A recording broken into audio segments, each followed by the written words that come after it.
Sebagai seorang perawat, kamu harus menyusun asuhan keperawatan komunitas untuk menyelesaikan masalah kesehatan di komunitas. Namun, sebelumnya jangan lupa like, komen, dan subscribe. Apa itu ASKEP komunitas? Mungkin kalian masih bingung. Sekarang, saya akan menjelaskan kepada kalian apa itu asuhan keperawatan komunitas. Asuhan keperawatan komunitas merupakan suatu pelayanan profesional yang bagian integral dari proses keperawatan itu sendiri. Adapun sasaran langsung dari ASKEP komunitas itu sendiri adalah masyarakat, terutama pada kelompok risiko tinggi yang berguna agar derajat kesehatannya menjadi optimal. Di sini, upaya asuhan keperawatan komunitas yang utama yakni promotif dan preventif, namun tanpa mengabaikan upaya kuratif dan rehabilitatif. Oleh karena itu, asuhan keperawatan ini menjadi sangat penting.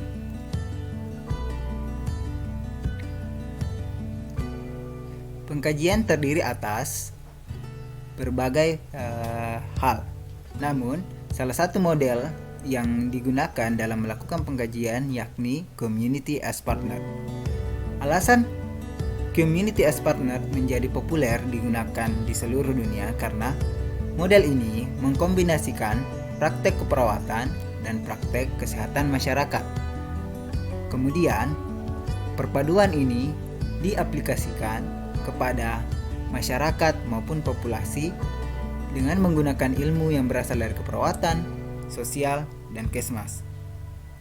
Teori ini atau model teori ini merupakan middle range teori dari Anderson dan McFarlane. Adapun isi dari pengkajian ASKEP komunitas dengan menggunakan CAP atau Komunitas Partner terdiri atas 4 bagian utama. Yang pertama, inti komunitas, kemudian subsistem komunitas, dan data persepsi. Adapun untuk inti komunitas terdiri atas sejarah, demografi, suku dan budaya, nilai dan keyakinan, dan serta statistik vital. Pada diagram ini atau lingkaran ini dilihat bahwa yang untuk inti komunitas berada yang paling tengah yakni kerumunan individu, kemudian yang bagian luarnya adalah subsistem komunitas dan ditambahkan dengan data persepsi.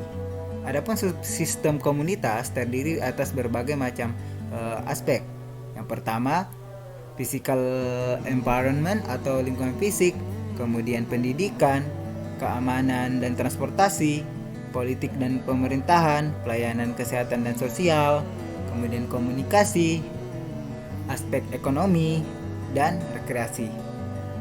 Data persepsi terdiri atas persepsi masyarakat dan persepsi perawat. Nah, hal-hal inilah yang akan mempengaruhi derajat kesehatan komunitas. Oleh karena itu, pengkajian ini sangat komprehensif dan sangat layak digunakan dalam mengkaji masalah kesehatan komunitas, di mana di sini dilakukan dengan kerja tim dan kemudian bersama-sama dirumuskan agar data masyarakat terlihat. Kemudian kita masuk ke analisa data. Analisa data ini merupakan tahapan di mana data-data telah kita kumpulkan. Kemudian kita klasifikasikan bersama dan didiskusikan bersama teman-teman atau perawat komunitas yang lain agar data bisa di arrange atau diatur dengan baik sehingga kita bisa mendapatkan hasil dari hal-hal yang belum kita ketahui, sehingga pada akhirnya kita akan melakukan tabulasi data. Saya bisa memperlihatkan secontoh dari susunan melakukan analisis data, di mana di sini ada data objektif, subjektif, dan metode survei sendiri. Diagnosa keperawatan komunitas. Mungkin masih banyak dari teman-teman sekalian yang bingung gimana sih cara membuat atau menentukan diagnosa keperawatan komunitas, karena diagnosa keperawatan memiliki kekhasan sendiri yang berbeda dengan departemen lain. Diharapkan dengan adanya video ini kalian mampu membuat atau menentukan diagnosa keperawatan komunitas dengan tepat. Sebelumnya saya akan menjelaskan sedikit tentang prinsip-prinsip umum dari diagnosa keperawatan komunitas, di mana diagnosa keperawatan komunitas harus mencakup 3 unsur penting. Yang pertama, menggambarkan masalah kesehatan, respon dan situasi pada masyarakat, mengidentifikasi penyebab dan etiologi, kemudian mengidentifikasi gejala dan simptom dari masalah di masyarakat. Kemudian, diagnosa keperawatan komunitas terdiri atas 3, diagnosa fokus masalah, risiko, dan promosi kesehatan. Kemudian setelah dilakukan diagnosa keperawatan komunitas, dilakukanlah memprioritaskan masalah keperawatan komunitas. Di sini, untuk tahapan prioritas masalah keperawatan komunitas sedikit berbeda dengan departemen yang lain, di mana untuk diagnosa keperawatan komunitas dalam hal men-scoring atau memprioritaskan masalah dilakukan bukan oleh tenaga kesehatan atau perawat komunitas, namun dilaksanakan atau didiskusikan dengan cara musyawarah dengan masyarakat yang kita bina atau yang kita ambil datanya. Sehingga di sini prinsip melibatkan masyarakat dalam menyusun masalah,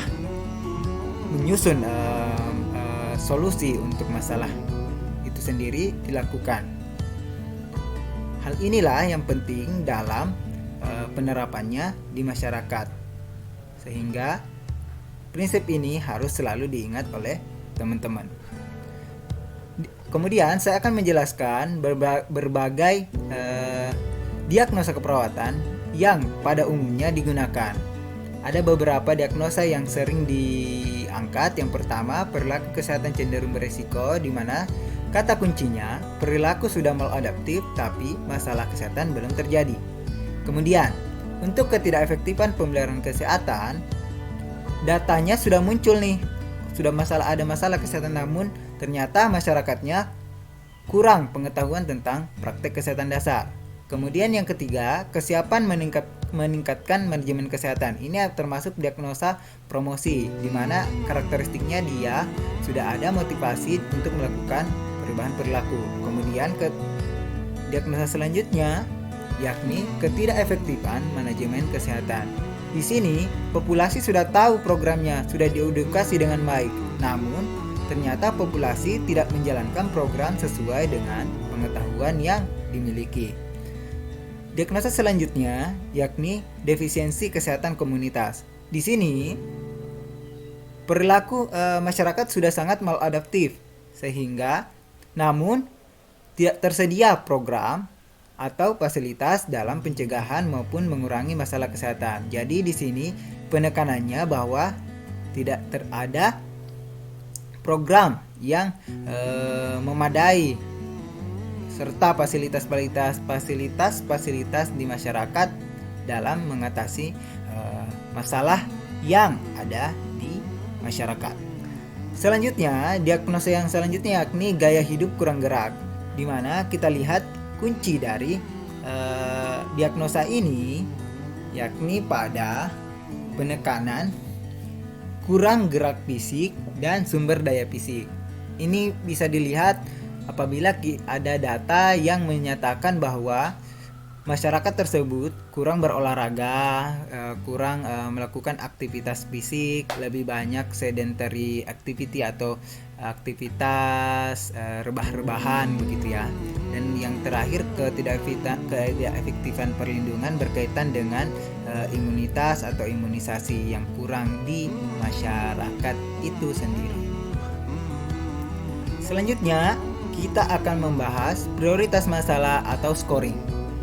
Untuk scoring, kita akan berdiskusi bersama masyarakat untuk menentukan angka-angka tertentu yang disesuaikan dengan kesepakatan dari masyarakat itu sendiri. Sehingga prinsip musyawarah merupakan nyawa utama dalam asuhan keperawatan komunitas itu sendiri. Baik, saya akan memperlihatkan kepada adik-adik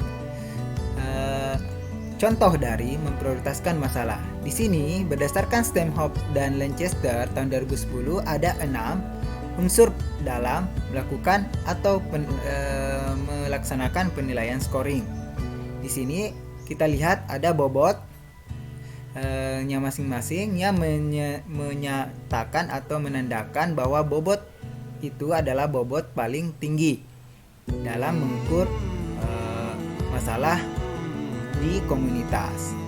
Baik.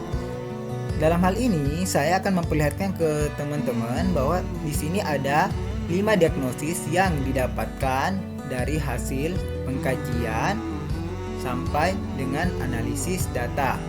Kemudian di sini kita lakukan pengukuran. Setelah dilakukan musyawarah dengan masyarakat, kita mendapatkan contohnya untuk diagnosis 1 nilainya 4 dengan bobot maksimal untuk kesadaran masyarakat terhadap masalah itu 4. Artinya 4 ini kesadaran masyarakat sangat rendah seperti itu. Kemudian skor 4 dikali dengan bobot. Kemudian didapatkan hasil akhir setelah dilakukan pengukuran dari poin kedua mengenai motivasi, kemampuan masyarakat, tersedianya fasilitas di masyarakat, derajat keparahan masalah, dan waktu menyelesaikan dengan total scoring seperti ini, sehingga didapatkan scoring masing-masing diagnosa seperti ini.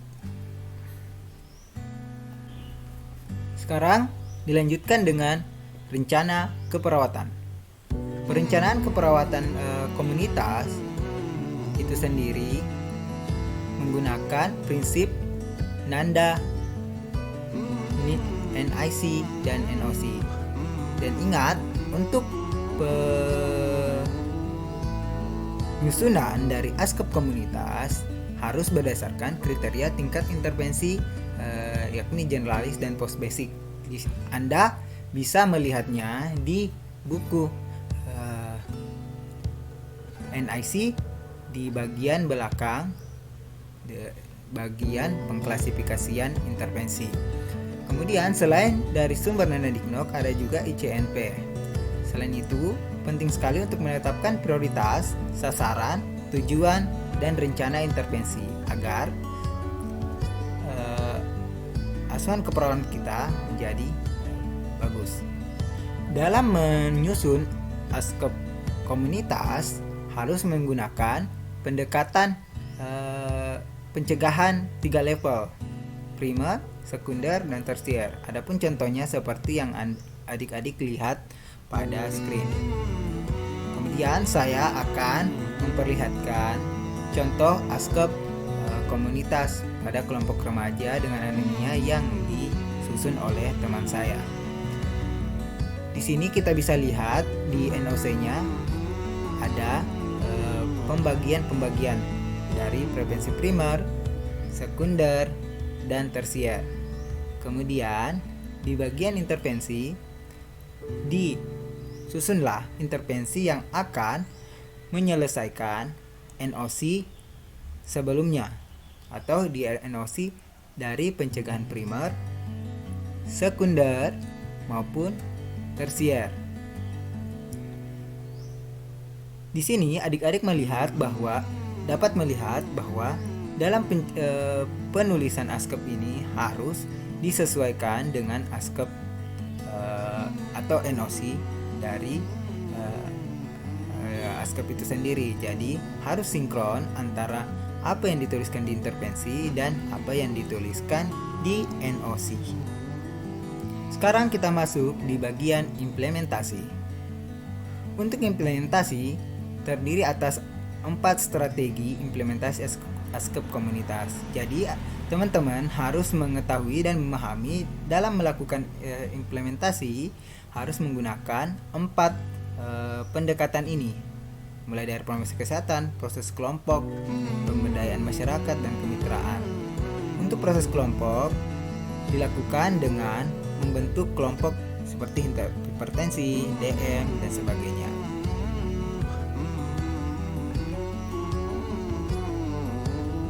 Masuk ke bagian evaluasi. Untuk evaluasi terdiri atas dua jenis. Pertama, formatif yang dilaksanakan pada saat pelaksanaan program kegiatan selesai atau pada hari itu. Kemudian evaluasi sumatif dilakukan untuk menilai evaluasi program selama yang kita lakukan. Nah, evaluasi formatif ini digunakan untuk menyusun atau mengevaluasi keseluruhan program. Sehingga di sini dalam melakukan kriteria evaluasi ASKEP kita harus menggunakan prinsip-prinsip ini lagi. Yang pertama, relevansi, tujuan program kita mendukung tujuan kebijakan dari pemerintah.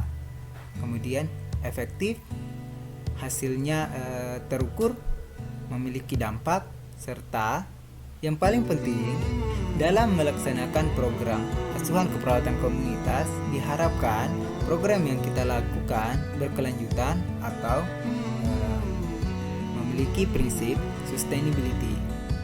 Sustainability penting karena jangan sampai program yang kita laksanakan hanya berhenti pada saat kita sudah tidak ada di tempat itu.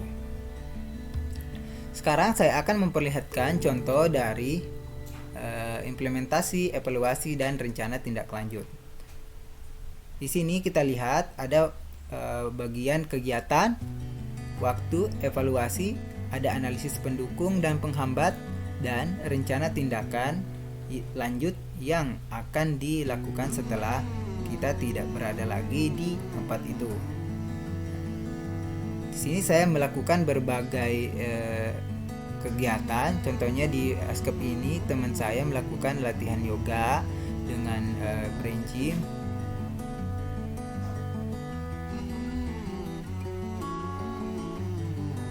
Seperti itu ya. Baik, terima kasih semua atas perhatiannya. Sampai jumpa di video-video selanjutnya. Assalamualaikum warahmatullahi wabarakatuh.